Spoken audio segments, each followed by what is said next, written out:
Have you seen this trailer for that Sasquatch documentary on Hulu? I did, yeah. It's like suspected Sasquatch murders, but there's a deeper story.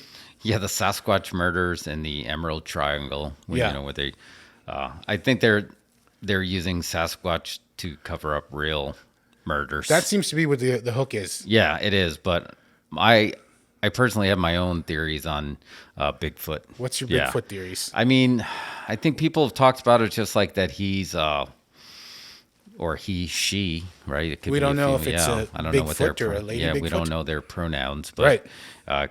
Anyway, it's just like they talk about portals, and I don't think that's too far off because obviously, you know, we've talked about parallel dimensions, right? Parallel universes.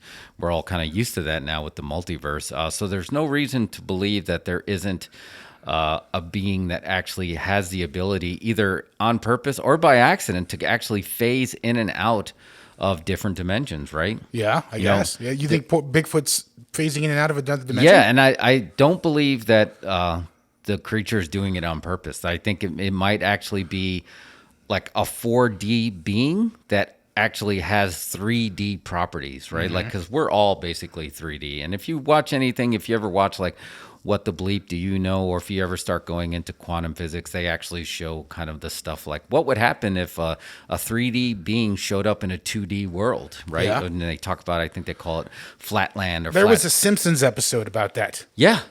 Yeah. So, I mean, there's just like, think about this, though. If you didn't have all 3D properties, you would be seen sometimes in this dimension, and then sometimes you wouldn't. You mean you literally have like the ability to be in both dimensions at the same time. Yeah. Right? Because it does seem like that seen and then not seen, and then there's actually proof, but then there's not proof.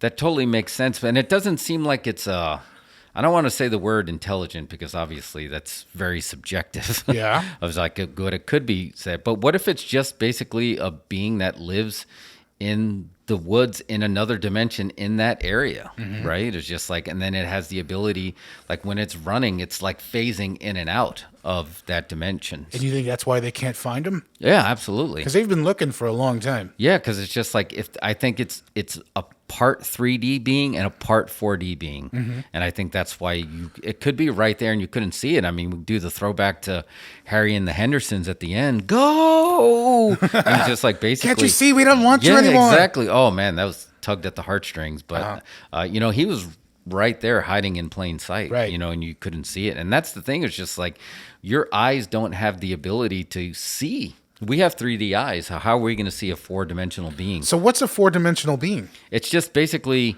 right, you have one dimension, 2 dimension, 3 dimension. A 4-dimensional being is just basically something that actually has what? Time, space. What's the fourth dimension? I don't know. What are the Infinity Stones? Yes.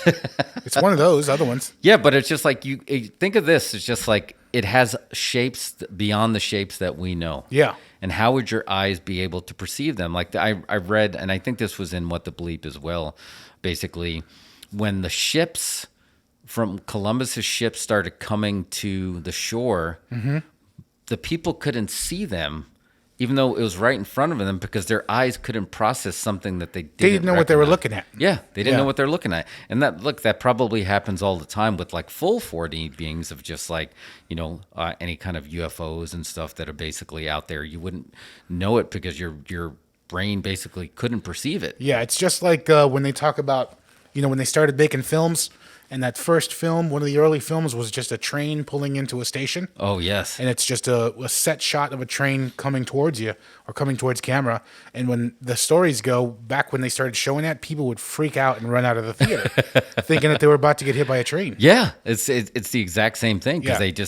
that was the first, their eyes couldn't adjust to what that was really happening. It's just like, because our brains are trained, right? We build these, you know, those neuro pathways of just like what we expect. Our brain's always taking shortcuts. Our senses are always taking shortcuts. So why wouldn't something that actually was partially in this dimension actually only see it partial time? Like, and then our Right. brain might be trying to fill in the rest, like fill in the gaps. Right. Anyway, But I mean, it's possible. There's also the look, because we know if you work in technology at all, when you start getting into parallel universes, and we'll do another video on basically our theories on just basically we're living in a computer simulation. Probably. We basically know that these operating systems can live parallel right next to each other in the same hard drive, but like right next to each other. And we don't know basically when the streams cross what that looks like, right? Yeah. Like, because it's just like if you're part of one, how do you see the other? And that's why another dimension can be right in front of our face, but we can't see it. We'll walk right through it. Yeah. It has different properties than us, so it's just like it's not like it's going to interfere because they have different laws of gravity. Matter is different, so it's not like we're going to bump into each other, right? Yeah. So it's just like I think that's what's happening. But to me, my theory is he's part 3D, part 4D. He or she. I don't know the pronoun, but it's definitely a partial 3D being. Okay, well, that's what's up with Bigfoot. Yeah. All right.